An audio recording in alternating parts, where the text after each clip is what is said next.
Greetings and welcome to Mount Olympus. I am Hercules Invictus, and today I'm with Michael Del Russii as we explore his Olympian path. Each person's Olympian path is kind of unique and very personal, and I'm very honored that Michael is here today to share his own. Greetings and welcome, Michael. How are you? I'm really happy to be here with everyone. I'm happy that you're here as well. And you and I have a lot in common in in terms of our inspirations and the way we're applying them. And I'd love to again hear the tale of how you first discovered the Greco-Roman mythos. Well, we certainly do, and I've always felt and still feel that the cinematic adventure of Sword and Sandal was like nothing we've ever seen since, and has inspired so many generations in so many ways. But for me, and I'm excited to just share my uh, Olympian path with you. My mystical calling did not become engendered by my traditional Christian upbringing. There was a respect, but not an inspiration to look beyond the known. There was no calling, not until I was exposed to the Olympian path through sword and sandal cinema and whatever I could find in my history books, which wasn't all that much. It was then I was inspired to look within, the possibility that, in spite of the most demoralizing events I had experienced in school, school was not a great time for me. I'm sorry. I might, I might still be something more than what this life had told me. I always had this little voice, even till today, to some measure, that I felt like I was being called for something more. Even now at 73, with my new thought practices and my mystical Christianity, which I do firmly believe in, there was something more. It was then that I was inspired to look within with the possibility that, in spite of the most demoralizing events, I might still be something more than what this life had told me. There was always a little voice. Then I was inspired to read the Iliad and the Odyssey. I read how the constellations of the stars were mostly named according to the Greek figures. In fact, my studies have revealed that 48 of the 88 officially recognized constellations were named from ancient Greek mythology and records. The Greeks recorded constellations in the form of myths and stories. I began to look to the stars in a different way. Sword and sandal films, more than anything else in cinema, taught us that there is an infinite transformation possible between the power of imagination and our physical bodies, as the world has presented to us. Sword and Sandals told us we are the clay, and the image of the gods can be available to us. This is something life changing for me in so many ways.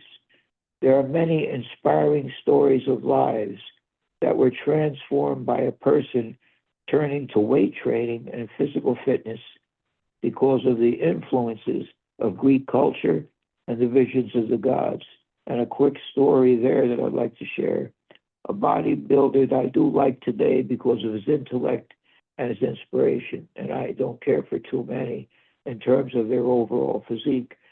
But a gentleman by the name of Kai Green, he came in twice second to the Mr. Olympia. He hasn't competed in the last 2 years, but lost by less than a percentage point, actually. Well, sir, he tells a story of when he was serving a prison term. A friend who happened to be a bodybuilding fan encouraged him to seek an Olympian physique. He said touching the weights was the most important decision of his life.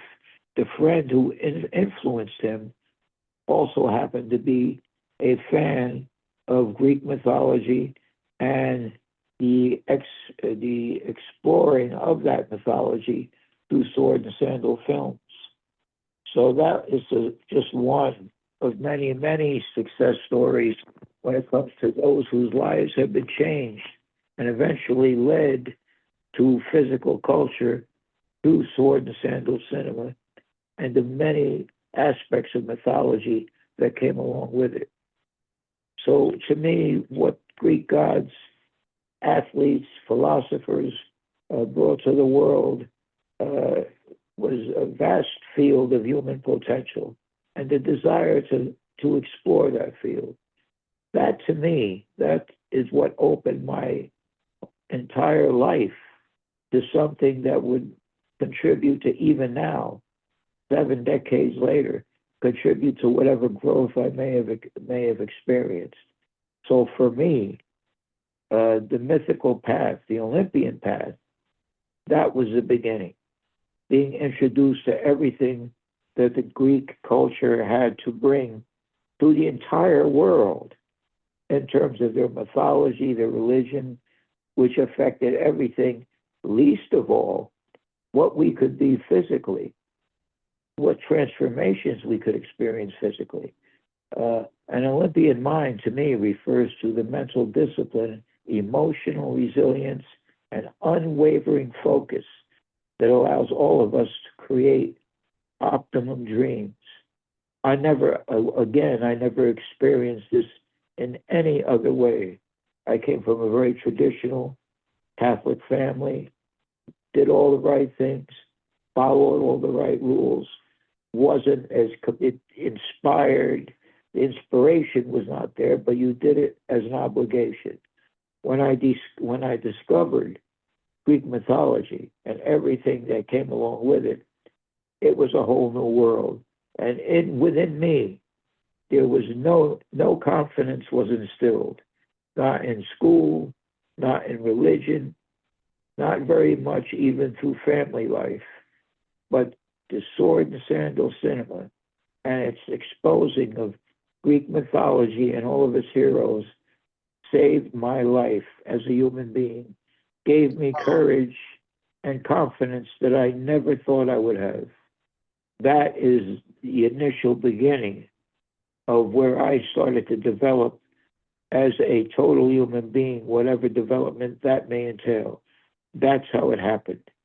I looked to the stars. I looked to the stars with a dream of possibilities based on what the Greek culture and the wonderful era of sword and sandal had exposed me to. It was very similar with me, as you know. I grew up, I'm in my late 60s now, and I grew up in a Greek household, and I went to a Greek parochial school. And in the Greek parochial school, they did teach us about Greek religion. We also learned the American curriculum for education, but they also taught us about ancient Greek history, philosophy, mythology, and all of those things. And I found that I resonated most deeply with the stories of the Greek myths rather than the stories of the Greek church or the actual history of Greece beyond antiquity. And this was a time when the Peplum movies were playing on TV and in the theaters. So I grew up watching these Peplum films or Sword and Sandal or Hercules films, as some people call them. And then there was a cartoon called The Mighty Hercules that was made by Fleischer Studios. And that too contributed to my store of information about the myths. And the Sword and Sandal cinema showed me that there were people alive today who could naturally duplicate the bodies that the ancient heroes and the ancient gods had evolved as depicted in the statuary of Greece and Rome. So that got me very much interested in bodybuilding. And my father used to have weights. So I wasn't allowed to use them, but he wasn't home all the time. So I used them when he was there. And I think he had the Charles Atlas course, and that's how I first learned about that as well. And I grew big. My father was a big man. My grandfather was a big man. So I too, I grew very big. I had a beard by the time I was 11.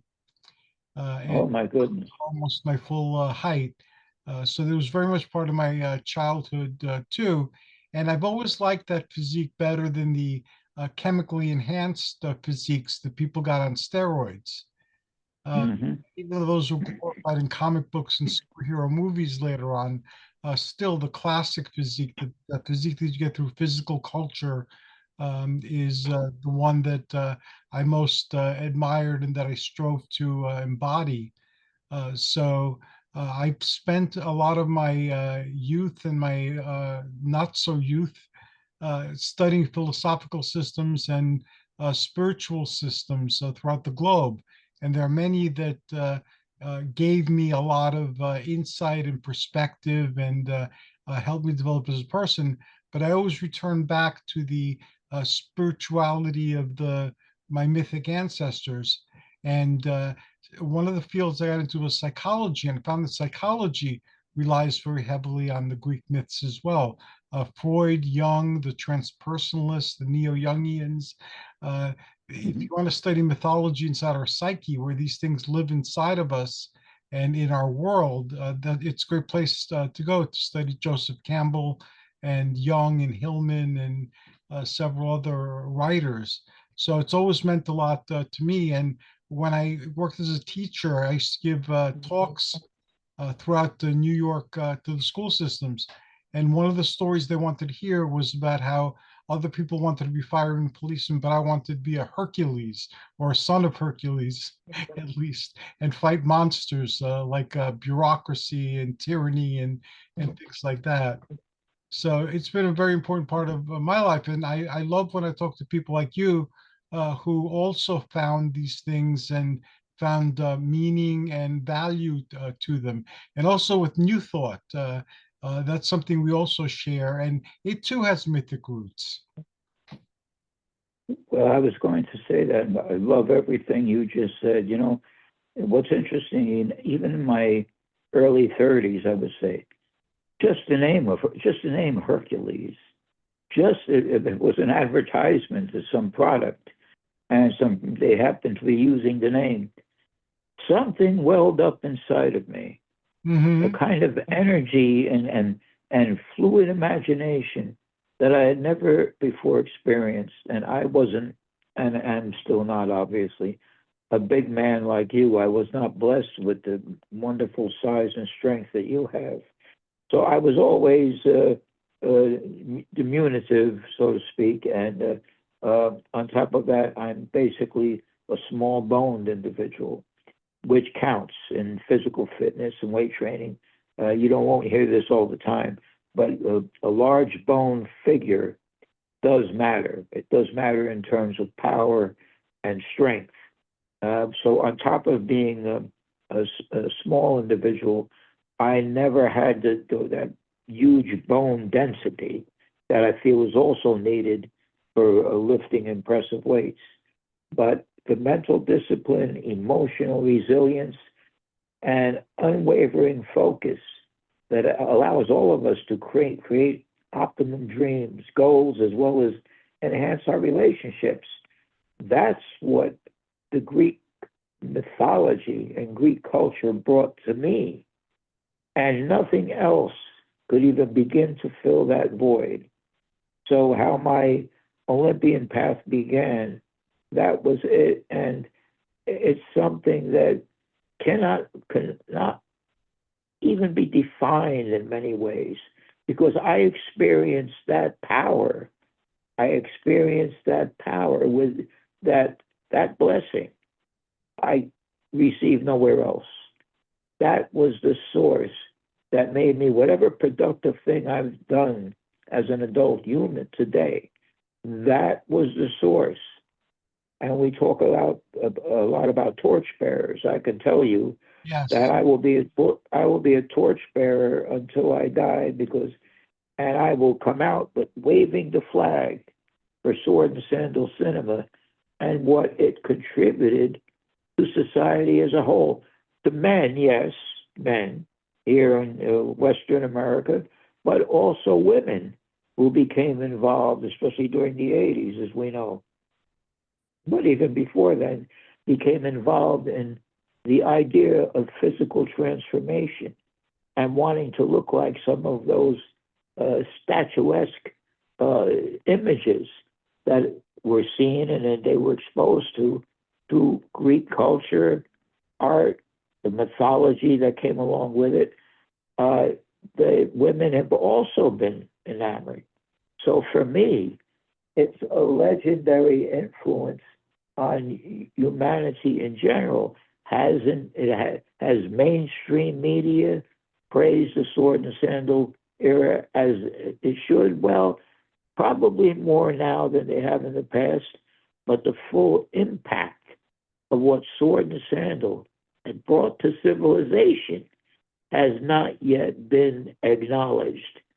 And until my days are through, I will do everything I can to acknowledge that era. That era had a major influence, not only on physicality, as we know, but on the human essence, the field of human possibilities. So there's no way you can put a label on what sword and sandal era actually achieved and how it impressed the world in general. But I certainly will be one in any way I can, in my very small way, to continue to carry that torch for sword and sandal and what it brought to us. It brought us the golden rule. It taught us what heroes are all about. It taught us what villains are all about. It taught us about success, failure, and ultimate triumph. There's nothing out there for at least a decade and beyond that displayed that kind of human essence the way Sword and Sandal has. There's nothing out there in cinema or anywhere else. And I dare say, even certain religions, and nothing can compare. And I think that's proven by, well, look at what's happened. Look at how it's influenced our young people who are interested in athletics, interested in achievement. Once they're exposed to the Greek mythology and the Greek culture, Greek athletics, the Olympics, everything that they brought to us, what gifts, what other practice, what other cinematic endeavor has brought us this kind of influence the world over, the world over. And to me, it sends chills up my spine just thinking about the reality of it. So that's where I was. But for me, school was not a great experience. I was harassed. I was picked on, mostly because I was a very quiet, shy individual at the back of the room. And that began to change as I discovered, besides Greek mythology and sword and sandal as I knew it. But let me take a moment to congratulate Joe Weider and Dan Lurie, the two individuals who helped to bring it to the mainstream in this country. And I'm sure you remember Joe, but Dan Lurie should get some credit as well because he did a fantastic job also. Well, that is great. And why don't we do something about that? Like we started honoring people like Steve Reeves. We had shows on Steve Reeves and Reg Park, and we've had shows on Tim Beckley and Brad Steiger. Why don't we start honoring these people who brought us so much more than we're aware of, and we can be grateful to them and carry on their work. Well, that's a great suggestion, and I think we should. These two men, and everybody knows Joe Weider, even Yes. people who weren't intimately involved in bodybuilding know that name.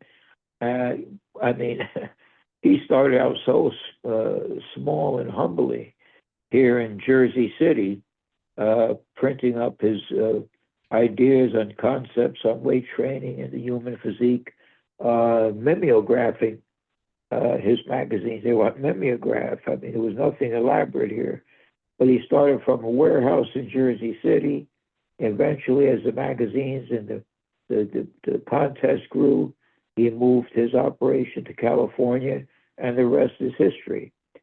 But I remember the first two Olympias, maybe three, here at the Brooklyn Academy of Music, which I don't think exists any longer, but were the first three Olympias, I believe. And there would maybe been a crowd of 500, but it was an exciting event. And you had the great Larry Scott winning the first two Mr. Olympias. Probably my all-time favorite is, looking at his physique still astounds me, was Harold Poole. When he hit a most muscular pose, it's like nothing you've ever seen, even till today. It had a certain uniqueness about it that was really unprecedented. And then you had the myth, Sergio Oliva, Yes, and while he, remember him? yes, of course. He was huge. Huge, huge, absolutely huge. And he didn't quite have the muscularity that Harold had, but he was as wider than two barn doors. The man had an incredible physique. And interesting enough, I think by the third Mr. Olympia, Harold Poole lost to him by only 1 point. In fact, I read on two occasions that the judges were on their way out and they had to stop and take an evaluation a second time in terms of who really was the winner. So Harold came that close twice to becoming Mr. Olympia, and he had amazing physique. I remember whenever I would pick up a muscle builder Power with his image on the cover, it was magical. It was magical. Harold he was obviously my preferential favorite. He had a physique that was unparalleled. But yes, Sergio had that natural gift, incredibly wide, incredibly huge. And these were the inspirations for me. This is what put me on the Olympian path. And I would sit there and didn't have the arms or development that I've managed to achieve today, as humble as they may be. But I never stopped dreaming. I never stopped dreaming the Olympian dream. So this is what it brought to my life. And I'm sure there's many other stories out there like this. I just introduced the audience to the story of Kai Green, and they can look him up.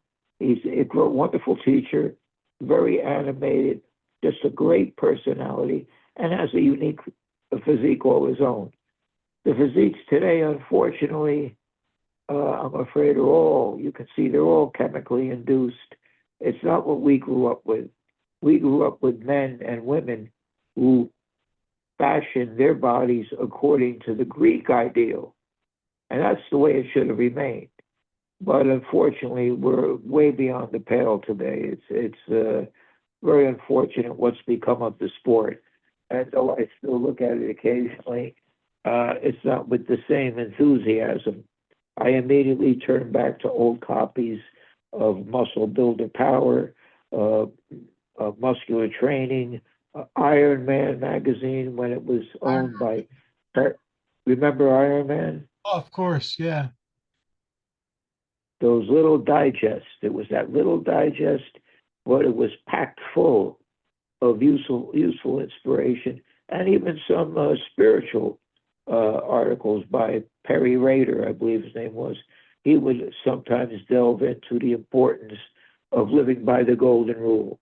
All of this, everything we're discussing was brought to us by the sword and sandal era and the Greek ideal, all of it.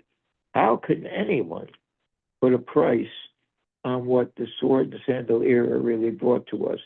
It educated us in terms of who were these Greek heroes? Who were these mythical heroes? What did they do? And they came to life. And again, I call it, this is my personal terminology, it was a time when the gods came to earth.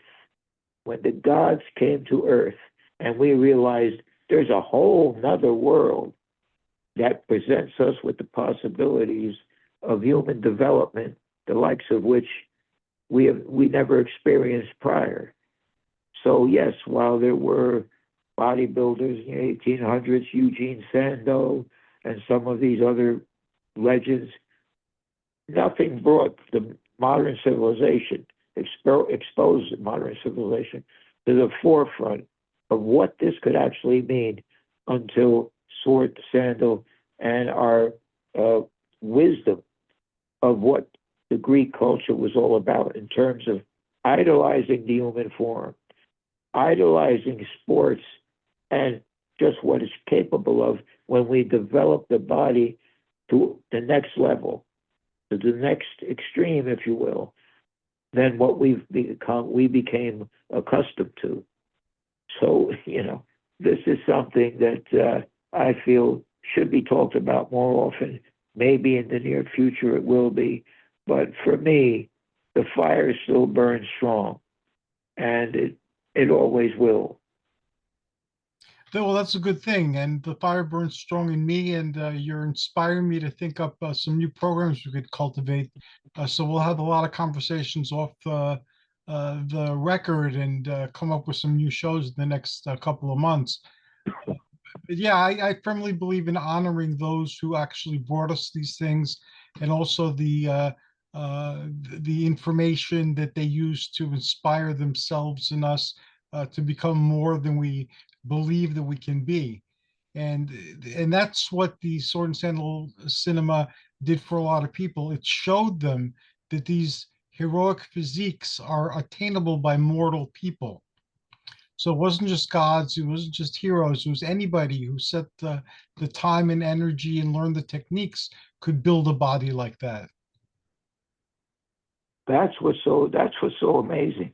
And can you think of any other practice or fad, if you will, or anything that's inspired the mainstream populace in a way that the Sword and Sandal heroes did? I can't. There's nothing in my lifetime that inspired individuals to progress both from a spiritual aspect as far as who they are within. Because as even a New Thought, of course, teaches that we are co-creators of our own reality, and that the gods live within us. They live within us as well as without. I always say that God, whatever you perceive it to be, is all around us as far as the third dimension as we know it. God imbues everything.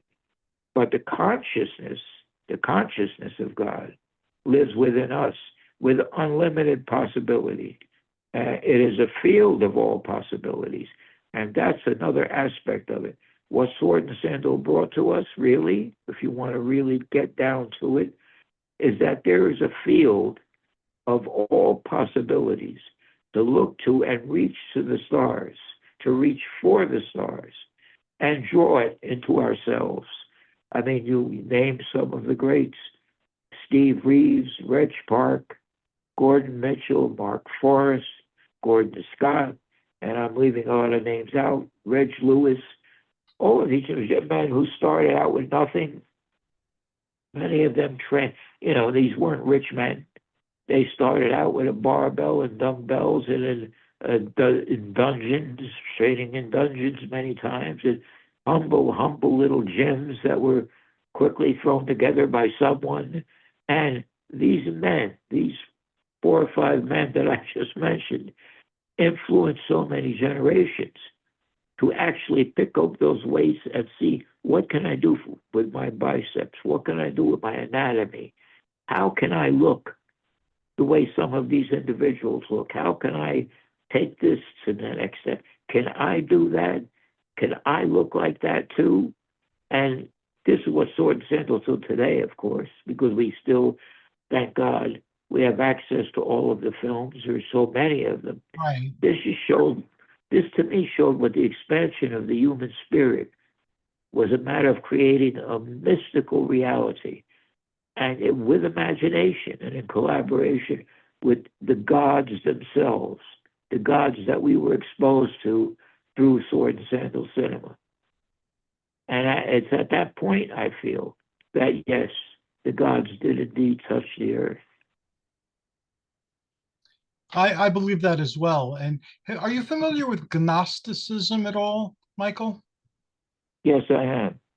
Because Gnosticism also talks about the divine spark that is us and how we're co-creators. And it's not that we need to learn anything or pass any test. It's just remember who we are and remember that we're the power that creates the universe and experiences it, and free ourselves from oppressive systems that seek to control us and make us weak. Well, I'm glad you mentioned that because now, did the Gnosticism as we know it, did not did that not originate from the Dead Sea Scrolls, or am I wrong? From the Nag Hammadi, they Yes. learned a lot about it through the scrolls that they found at Nag Hammadi, and there's a lot of literature purporting to be Gnostic or purporting to be from the Dead Sea Scrolls that isn't as accurate as we had thought. So you got to read through very many different versions and listen to very many different translators and the thoughts before you start grasping the material. But a lot of new thought seems to have had its birth in Gnosticism, according to how I can ascertain what I'm reading now. But I've been studying Gnosticism now heavily for the past year or so. Hmm. I am familiar with it on some level, and it has been, in fact, it has been a matter of interest for me. Now, tell me this: didn't some of the concepts of the various mystery schools who had their origin with Gnostic tradition? Didn't it, wasn't it more or less one in some way, or what have you found in your studies? Well, I found that there were different schools of Gnosticism. And to me, Gnosticism basically, it seems to be like a palette. And depending on where you Mm, stand, your understanding becomes different. And you define the world based on what school you're attracted to or what school you develop. Like in some systems, there are good powers that govern everything, the aeons, and in others, there are bad spirits that run everything, called archons. And in some, the archons and the aeons have these weird reflective relationships with each other. But basically, they tell of a fullness, the pleroma, and how a goddess, one of the aeons, Sophia, which means wisdom, tried to mhm, create, and she created something that was an imitation, and she fell, and all the sparks of life that were her got caught up in matter. And she created mhm, a false god who thought he was a real god, and he created angelic beings called archons, and then they created a prison for the souls, and they want to keep you imprisoned and torture you.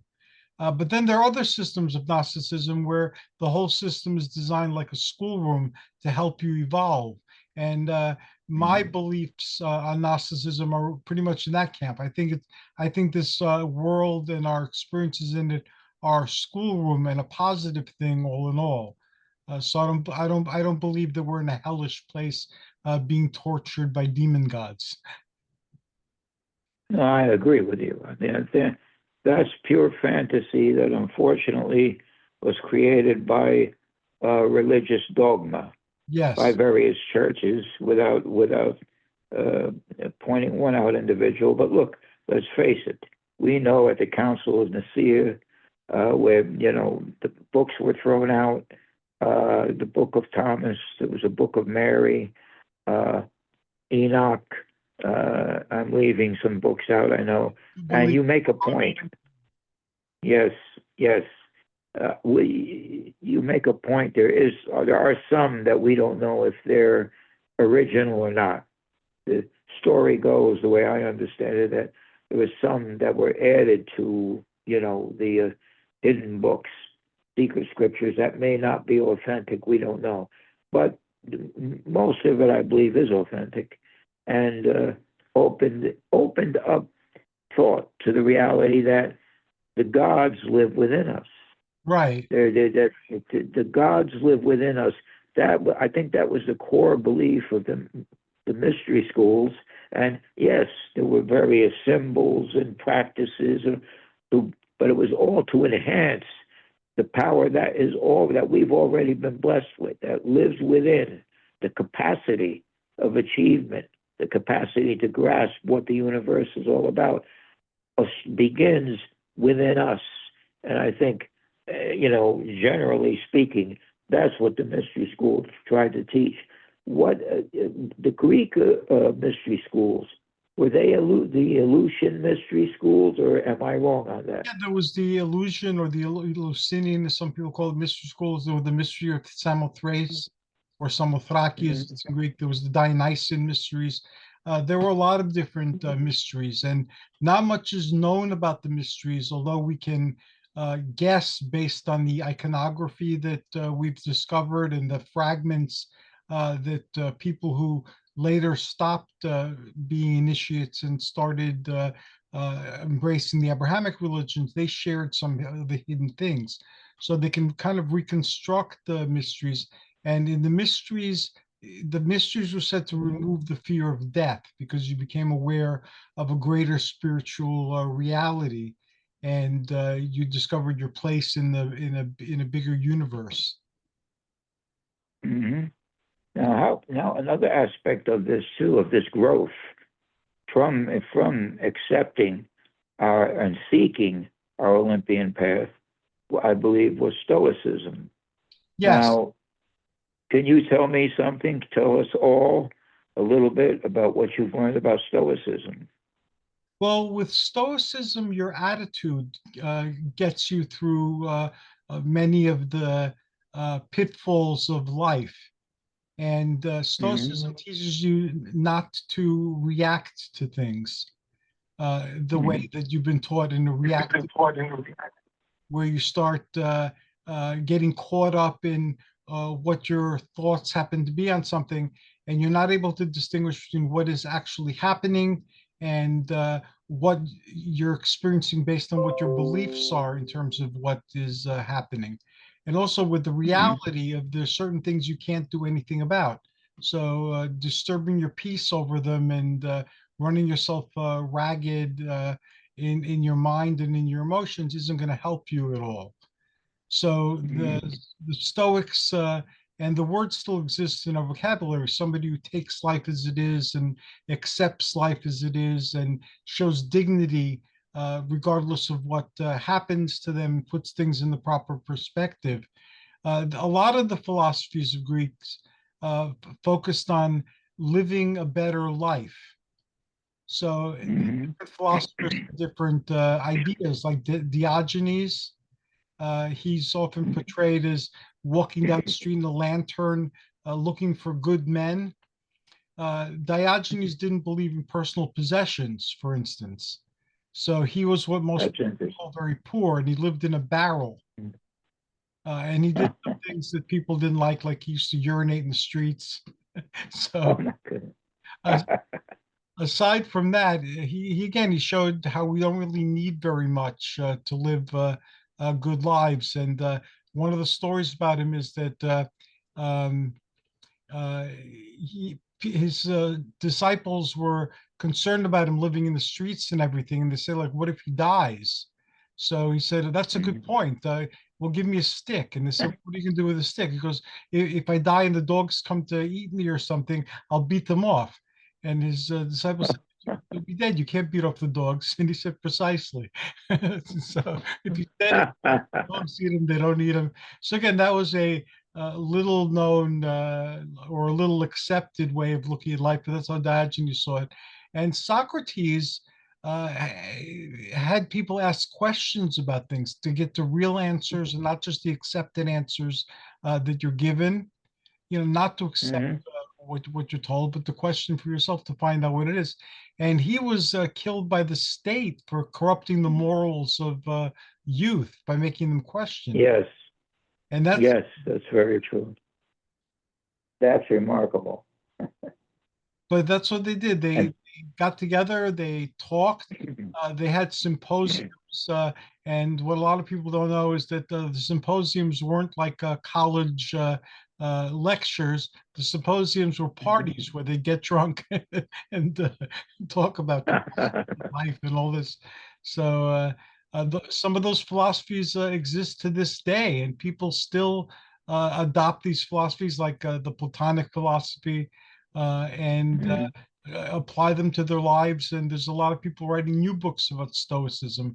I have, I think, a couple of shelves of books just on Stoicism alone, as well as on the other philosophies. it's a very interesting philosophy. It's a very realistic philosophy in many ways. But it also presents, I think, a spiritual concept and that's true and taught in various other religious practices, and that being the present is all we have. Yes, You know, now is all we, am I right? yes. The present is all we have, and a lot of people live in their head in desired pasts or hypothetical futures, and they miss the point that you're alive now, and nobody gives us a guarantee that anything will happen beyond the second that we're in. So That's I've learned to correct. be grateful for my days and the people in them. And you know, I think that worry phenomenon, I think that phenomenon of worry, guilt, questioning everything we're doing, I really think that started with organized religion. I really think it started with, and I have great respect for the Catholic faith for Hmm. many reasons. But I think the Vatican and the Catholic Church and how they put many things together when it came to spiritual beliefs, I think they were initially responsible for that because, and of course, Martin Luther carried the guilt trip forward, even in maybe in more powerful ways. And what about sin, and we're all born of the mud, and we aren't worth anything.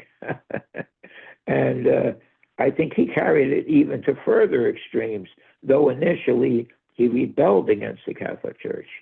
So I think, again, organized religion has probably done more damage to civilization in general than anything we can think of. And the author of that book, and I think I'd sent you a copy, who wrote Jesus Taught It Too, The Yes, Early I think Roots that book. of the Love. It's a magnificent book, and he's a magnificent man Hmm. because he's making points that we all should be aware of. And I can tell you now, I've been very friendly and with the Mormon Church for the past 5.5 years now in North Caldwell, New Jersey. And I can tell you, these people, I've never met more beautiful people. Oddly enough, they never ask for money. They never ask for contributions. They would like me to be baptized, and I get it. I get it. That's part of what it's all about because they recognize themselves as the new or the true Christian faith. And I get it. They're indoctrinated that way. But the reality is, and I try to tell them this, and of course I'm in the minority, but they listen to me. They listen to everything I have to say, that the essence of God is in all things. The consciousness of God, and this is my personal quote, is in us. And denominations mean nothing. It's the way of the Nazarene. It's what Jesus, he gave his life, tried to teach us. And Neville Goddard, he had a great vision of Judeo-Christian scripture as we know it. You know, even in the metaphysical community, which I've circulated in for many years, they criticize organized religions for being organized practice, denominated for being biased and critical, and they are. But I noticed something very interesting. They are missing out many times as well, because if you mention Jesus and that he too taught metaphysical concepts, they really don't want to hear too much about it. Mhm. There are exceptions. Unity, the Unity Church is Jesus plays a very huge part, and they simply try to express the reality that I counted at least 32 times in Scripture where Jesus taught about the power of word and thought and how we do it. We are indeed, it's just like electricity, it's just like fire, it's just like anything else. The power is there, and the rain falls on the just and the unjust. So it depends on how we use it. And I think that's what Christ tried to teach us, one of his main lessons, and he was assassinated as a result. So, I mean, we can go on, but that's not what the Olympian path teaches us. The Olympian path, to me, teaches us just the opposite, that there is and here it is, and this goes right along with quantum physics in many ways, that the Olympian path teaches us that there is a field of all possibilities out there, covered, and these possibilities are covered and initiated by many different gods. And that, being exposed to that, opens up our consciousness to unlimited possibilities if Right. we take the initiative to let it into our lives. Yeah, I recently wrote a chapter that was published in a book that's coming out in early November. It's called Theurgy. Theurgy means divine works in Greek, and it's a system of belief where you connect with the divine and you allow the Mm-hmm. divine to manifest through you. So this doesn't make you special because you realize that everything is part of the divine. So you're connecting Absolutely. who you truly are, and based on how you are and so forth in your expression, you represent a different aspect of the divine. And theurgy was something that existed in antiquity, especially during the Hellenized era of Greece, Egypt, and Rome. And when they Mm-hmm. had a lot of access to the writings of a lot of different people, and all the mystics from the mystery schools were communicating, and there were libraries preserving this information. So that's always been how I've defined what I do. I strive to connect with the divine that we're all a part of, and keep with me the realization that we are the divine here dreaming. So this world has value, and it has a lot to teach us, and a lot that we can reflect, especially when you're reacting from an unbalanced perspective, either positively or negatively, and see what story you're suddenly living.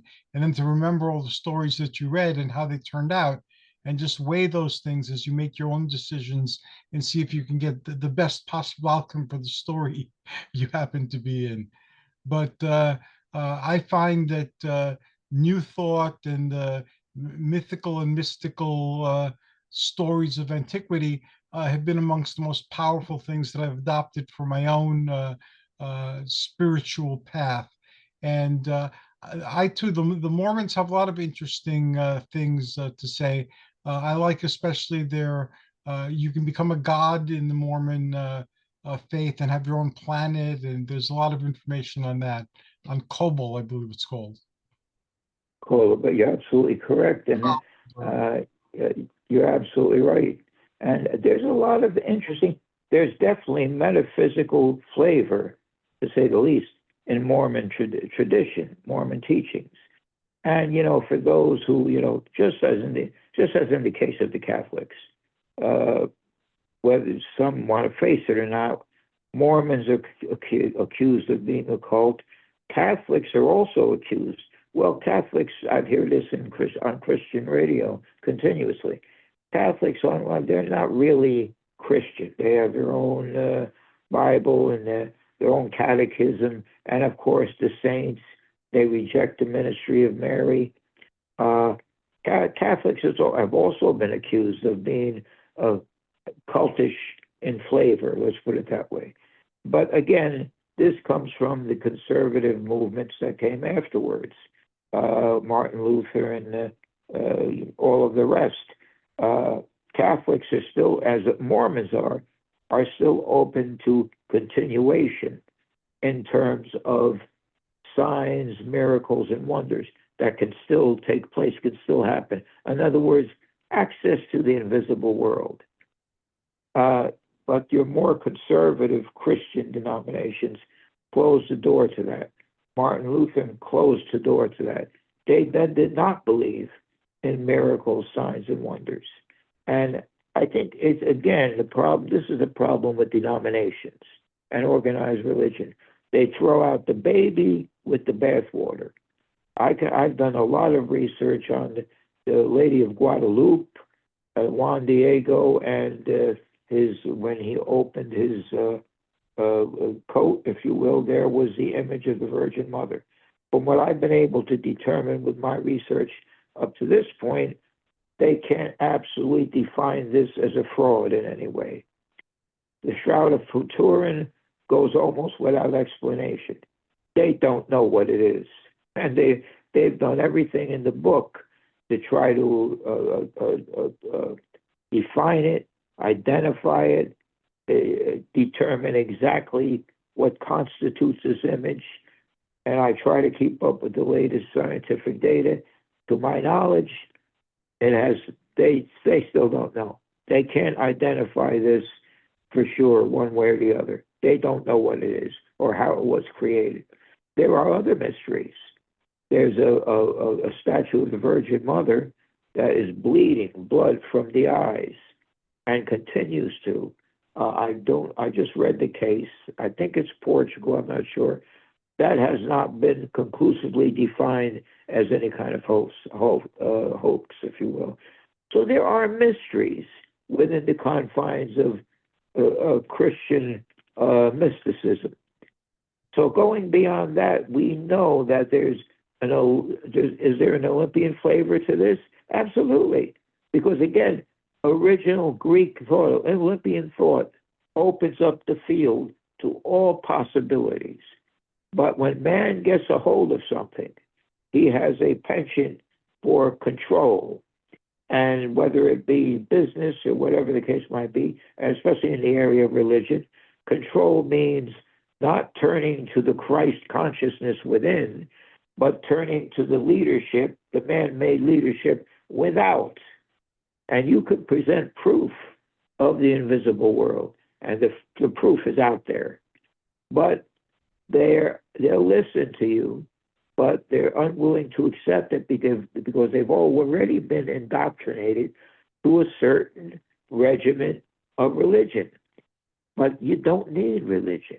You don't need organized religion.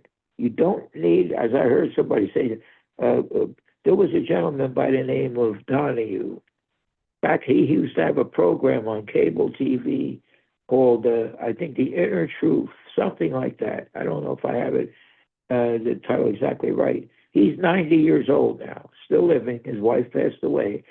But during the 80s, he was on TV. He taught exclusively from the Bible from a mystical perspective, mystical interpretations. He was magnificent. And I would encourage anyone to look up Donahue, and you could put mystical teachings or biblical teachings, and his name will probably come up. I forget his first name, but he's still alive today, and this is what he taught, to teach about the God within. And I watched a sermon of him the other day. He really doesn't give sermons, he teaches.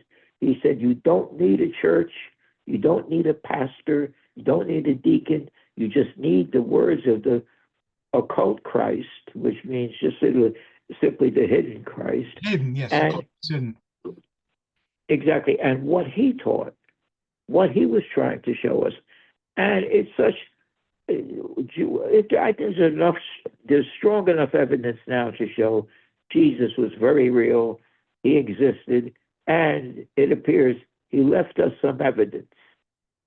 So again, how does this apply to Olympian mind? Very simple. Because you go back to by the way, the whole origin of Greek, of Christian values, it originated with the Greeks. Originated with the Greeks in many ways. Even in terms of Rome. I The mean, New as Testament we was written in Greek. exactly, exactly, and the patricians in Rome, most of Rome spoke Greek for dozens of years, decades. While the plebeians, I think they spoke Latin, but most of the patricians and leaders of Rome, the most influential individuals, all spoke Greek. And yes, the New Testament is in Greek. What does this say? It just says so much that unfortunately is not taught in most denominations today, which is organized religion again, has tainted the beautiful history of what accepting a creator and accepting the fact that there are other branches to the teachings in the mind of the creator, because they want to reject that too, that are all amongst us, in, through, and around everything we know in this dimension. And I think what we're doing here in focusing on the Olympian path is a common denominator, but in sharing everybody's Olympian path is again a openness to listening to what other people have to say, because unfortunately we live in a world that's very polarized, especially now, where people don't even want to listen to each other anymore. They have their mind made up and that's it. The world can be no other way, not only for them, but for for everybody. And that's very dangerous. And we're seeing the effects of that type of thought appear in the world. So here, if we could reverse that a little bit and just have people respectfully learning from one another, and nobody's asking you to accept anybody's belief as an absolute, but somebody found this helpful on their spiritual path and they're openly sharing it with you. So try it out for size.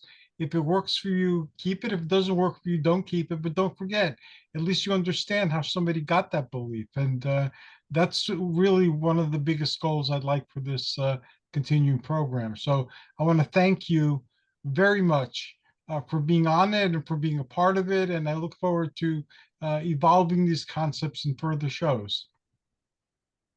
Well, I thank you as well for opening, because you're opening up the channels, and here we are talking about opening up channels of all possibilities. The Olympians have allowed us to do that, because Olympian mind is opening up the path, seeking the paths of all possibilities. And no matter what dogma you adhere to, at the end of the day, that's what the goal really is. And dogma should be cast aside in terms of what can I discover next by turning to the gods within. What have the mythologies taught us? And we also know that even in various pagan rituals and pagan beliefs, they believe that the creative force is in all things. There's a Yes. creative force in everything, everything. Well, how far away are they from the truth? Because here was what we know. The essence of God, the essence of God, the atomic structure, protons, neutrons, and electrons, where did they come from? That is the essence of the gods, and that is in all things as we speak. They won't tell you that. We know that as torchbearers, researchers, and seekers. We know that. And here's what thrills me is that science validates it. And there certainly is a time where science and spirituality do meet. You won't see it in the front page of your newspaper, but that's the reality. Just like the UFO phenomenon, which is we're all but admitting that it's real and we don't know about it. We don't understand it fully yet. It's the same thing. And it's unfortunate. We live, and to capitalize on one other thing you just said, yes, we are in deep trouble, because if you listen to news radio, no matter what their bent is, whether it be leftist or to the right, whatever the case might be. It's always speaking not as Americans, not as citizens. It's what the left is doing wrong, what the right may be doing wrong. This is exactly why we're in the situation we're in today. How about blessing each other as citizens, as humans? And you're not he's hearing any of that today.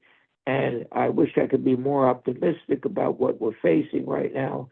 But as long as this consciousness exists, we have troubles coming down the road. But thank God we have torch bearers and individuals like you. You're doing so much to teach our children, to teach us what it's really all about, what the essence of creation is really all about. And it all goes back to start walking the Olympian path, the path of all possibilities in a good way, in a creative way. And that's a perfect way to wrap up the program. Thank you. Those are powerful words indeed, my friend. How can people find you? How can they enter your world? How can they continue this conversation? And how can they access all the wonderful things you've written about health and through your poetry that certainly enhance one's journey, whatever it happens to be? Well, I have a wonderful collection of art and poetry, which I feel helps to achieve exactly what we're talking about tonight. It's entitled One Passion Beyond. I'm very proud of it because I deal with spiritual issues, cosmic issues, metaphysical issues. There's even a poem in there about UFOs that I'm very proud of, that I like to use that as a mainstay in terms of our UFO topics.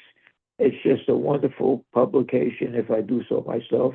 I'm proud of the work, and you can acquire a copy for only $10, cash or money order to Michael Del Russii, 135 Hazel Street, apartment 7E in Clifton, New Jersey, and I will rush that copy right off to you, along with some other little treats and inspirations, and a request for your prayer needs. You will also receive that as well, and I will answer that communication. One Passion Beyond. It's a magnificent poetry collection, and I am humbly very proud of it. And it opens up pathways to new knowledge. I truly feel that. Yeah, yes, it does. It's phenomenally impressive. Michael will be back with us next Tuesday, where we're going to tackle Sword and Sandal cinema more directly. And he's on several of the shows that are currently under development. So I'm very pleased we'll be continuing this conversation more often. Michael, again, thank you. You're awesome. You're an incredible friend, an incredible person. And I wish you have a wonderful evening, and I'll talk to you later this week. Thank you, my friend. Thank you for opening up the pathways to all knowledge for all of us. Thank you. And thank you to all who tuned in. Until next time, this is us wishing you joyous journeys and amazing adventures. Good night, everybody.